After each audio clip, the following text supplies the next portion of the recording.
Hey guys, welcome back to Poly Studies. So guys, कैसे हैं आप सब? आई होप आप सभी अच्छे होंगे। सो गाइस, यहाँ पर पिछली वीडियो में हमने एंडोरेंस लिमिट क्लियर करी थी। ठीक है, जिसे हम हिंदी में बोलते हैं फटीग एवं सहन सीमा। ठीक है, तो आज उसी को डिस्कस करने वाले हैं। ओके, तो यहाँ पर मैंने आपको इन दोनों की डेफिनेशंस बताई थी आपको। ठीक है, तो यहाँ पर एक बार मैं आपको उन डेफिनेशंस को याद दिला देता हूँ कि वो डेफिनेशंस क्या थी, कि फटिक हम किसे कहते हैं। देखो, कोई भी मटेरियल्स हो उस पर बार बार आपने प्रतिबलों के लगने से उस मटेरियल की नेचर में, ठीक है, परिवर्तन होते रहते हैं। ठीक है, उसके कारण ही उस मटेरियल्स में क्या होता है कि जो आपका प्रतिरोधकता होती है उसमें कमी आ जाती है। जैसे कि सपोज यहाँ पर आपके सामने एक मटेरियल्स है, ये आपने एक मटेरियल्स लिया। ठीक है, कोई भी एक टेस्टिंग मशीन होती है इन सब चीज़ों को करने के लिए। क्या होती है? एक टेस्टिंग मशीन होती है। उसको करने के लिए मतलब उस मशीन का नाम होता है, मतलब फटिक मशीन्स के नाम से ही वो आती है। मेन पर्पस उसका यही रहता है, फटीग या सहन सीमा निकालने के लिए। ठीक है, तो आपने क्या क्या काम किया कि आपने एक मटेरियल्स या एक पार्ट्स लिया, ये वाला। ठीक है, इसी तरीके का एक पार्ट्स लिया जिसकी लंबाई 875 है। और आपने जो यहाँ पर इस तरीके का मटेरियल था, मतलब उसका जो रेडियस था यहाँ से यहाँ तक का, वो 251 था। ठीक है, और इसके बीच की जो मोटाई है, ठीक है, वो है 7.66 ठीक है, तो इस तरीके का आपने एक पार्ट्स लिया। आप कैसा भी पार्ट्स ले सकते हैं। ठीक है, तो यहाँ पर हमने इस तरीके का एक पार्ट्स लिया, उसको क्या काम किया कि एक मशीन्स पर रखा। ठीक है, जो सहन सीमा बताता है कि इसकी सहन सीमा क्या है। तो यहाँ पर हमने इस पर बार बार प्रतिबल लगाए। ठीक है, इस मटेरियल्स पर, साथ के साथ यहाँ पर डेफिनेशंस भी आपको मैं याद करा दूंगा। जैसा कि ये मटेरियल लिया, इस पर हमने बार बार क्या किए? प्रतिबल लगाए। उस पर जब हम प्रतिबल लगाएंगे तो इस बॉडी की नेचर, ठीक है, उसमें क्या होगा? परिवर्तन होगा। इस बॉडी की नेचर में, शेप में चेंज होगा। तो चेंज होने से इस बॉडी की, केवल इस बॉडी की क्या होगी? प्रतिरोधकता, जो होगी प्रतिरोधकता। ठीक है, प्रतिरोधकता।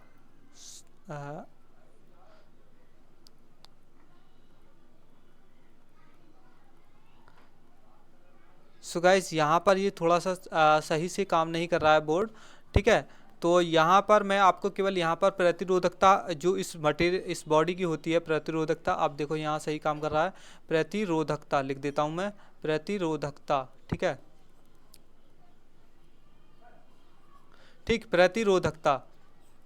इसकी प्रतिरोधकता में क्या आ जाता है? कमी आ जाती है।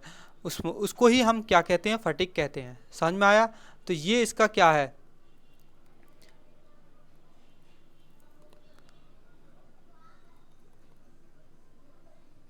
ये इसका फटिग सीमा का एक डेफिनेशंस है। ठीक है, तो यहाँ पर आपने एक मटेरियल लिया। ठीक है, इसका मेन पर्पस क्या होता है? मशीनों की शाफ्ट, गियर, क्रैंक या कनेक्टिंग रॉड, इस प्रकार के प्रतिबल यहाँ पर कार्य करते हैं इन सभी पार्ट्स में। ठीक है, तो परिवर्तनशील भारों की संख्या, उनकी वैल्यू और उसका नेचर, अंग का साइज तथा स्थैतिक भारों का। ठीक है, नेक्स्ट पेज पर चलते हैं। स्थैतिक भारों का मान आदि पदार्थ की फटिग सामर्थ्य को प्रभावित करते हैं। अब यहाँ पर हम क्या करेंगे? एक सहन सीमा निकालेंगे इस मटेरियल्स के। यही मटेरियल्स मैंने बताया था, सेम पीछे था, इसी तरीके का मटेरियल्स को हम क्या करेंगे? सहन सीमा निकालेंगे। सहन सीमा क्या होती है? एक बार मैं आपको उसको याद दिला देता हूँ। सहन सीमा की डेफिनेशन क्या थी कि एक मानक नमूने के लिए पूर्ण परिवर्तनीय नमन प्रतिबलों का वह अधिकतम मान जो नमूना बिना असफल हुए अनंत चक्रों की संख्या पर सहन कर सकता है। ठीक है, फटिग सीमा अथवा सहन सीमा कहलाती है। देखो, यहाँ पर उसने कहा है कि एक मानक जो नमूना है, ये आपका मानक नमूना हो गया। ठीक है, ये क्या हुआ? आपका मानक नमूना हुआ। उसके लिए आपका एक ये वाला जो डायग्राम है, नेक्स्ट ये वाला बी डायग्राम, इसको वो कह रहा है कि जो आपका पूर्ण परिवर्तनीय नमन प्रतिबलों का, ये आपका जो बनेगा, ये बनेगा पूर्ण, यहाँ पर मैं लिख देता हूँ, पूर्ण, पूर्ण परिवर्तनीय। ठीक है, पूर्ण परिवर्तनीय नमन प्रतिबल। ठीक है, नमन प्रतिबल। ओके, तो इसका जो वह अधिकतम मान, इसका ही अधिकतम मान, ठीक है, जो नमूना ये जो नमूना है, ये वाला नमूना असफल हुए, मतलब ये फेल नहीं होगा, ये फेल हुए बिना ही, ठीक है, जो चक्कर लगेंगे उस मशीन के, जो चक्कर लगेंगे उन चक्रों की संख्या, ठीक है, चक्रों की संख्या वो मैक्सिमम, ठीक है, मैक्सिमम को, इन चक्रों की संख्या को मैक्सिमम जो होगी उसको वो ये पार्ट्स वो सहन कर ले, ठीक है, इसको ही सहन सीमा कहते हैं। समझ में आया इतना? तो आपको डेफिनेशन से यहीं पर याद हो गई होगी, ठीक है। तो नेक्स्ट यहाँ पर मैं ये सब चीज़ यहाँ पर समझाने की कोशिश कर रहा हूँ कि इसको थोड़ा सा ये कोशिश करूँगा, ये जो डायग्राम है आपका पूर्ण परिवर्तनीय चक्र का, इसको समझाने की कोशिश करूँगा। जैसा कि आपने एक पदार्थ पर फटिग के प्रभाव को जानने के लिए एक जो मशीन्स का नाम मैं बता रहा था, उस मशीन्स का नाम होता है एंडोरेंस टेस्ट के नाम से आती है एक मशीन, उस पर ही हम एंडोरेंस टेस्ट करते हैं, ठीक है। तो यहाँ पर हम उस मशीन पर ले जाएंगे इस पार्ट्स को, उस मशीन पर ले जाने के बाद एक नमूना, ठीक है, उसको रखते हैं मशीन पर, ठीक। जब हम उस मशीन पर रखते हैं तो वहाँ पर नमन को हम लोड लगाते हैं, उस नमन को, मतलब बेंडिंग मोमेंट, ठीक है, बेंडिंग फोर्स लगाते हैं, ये समझ लो, बेंडिंग फोर्स समझ रहे हो, इस तरीके से, ठीक है, मतलब मुड़ाव में, बेंड मतलब नीचे की ओर झुकाव में बल लगता है उसमें, ठीक है। तो यहाँ पर उसको फटिंग टेस्ट जो मशीन पर इस पार्ट्स को घुमाया जाता है, उस मशीन पर रखकर इस पार्ट्स को घुमाया जाता है, ठीक है। जब हम इस पार्ट्स को वहाँ पर घुमाते हैं तो उसके ऊपर की सतह में प्रतिबलों का मान अधिकतम तनाव से अधिकतम संपीड़न, ठीक है, अधिकतम संपीड़न में बदलता है। तो नमूने में एक पूर्ण परिवर्तनीय आरेख ये बन जाता है, ये वाला, ठीक है। तो यहाँ पर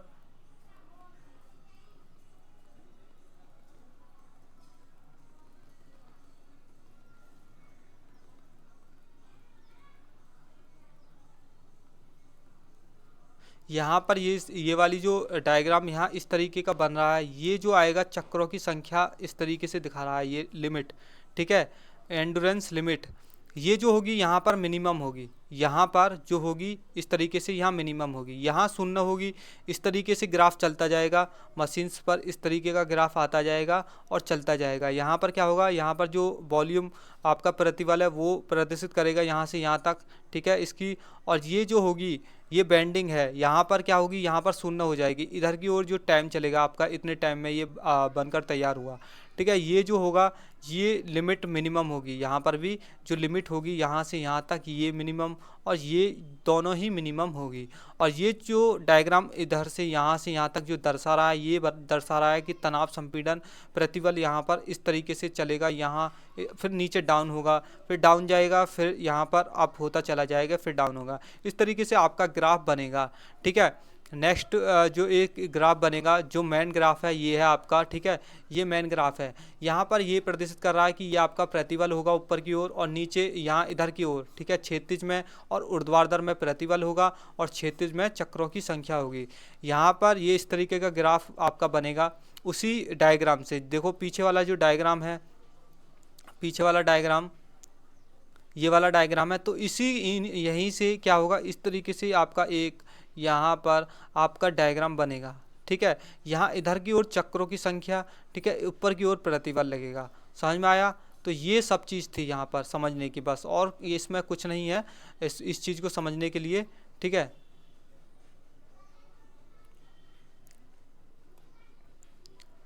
ठीक, तो यहाँ पर जो आपकी ये जो रो ई है, सरफेस में ई जो लग रही है, इसको ही हम एंड्योरेंस लिमिट कहते हैं, ठीक है, इसको ही हम क्या कहते हैं, एंड्योरेंस लिमिट कहते हैं। तो ये सब चीज़ थी।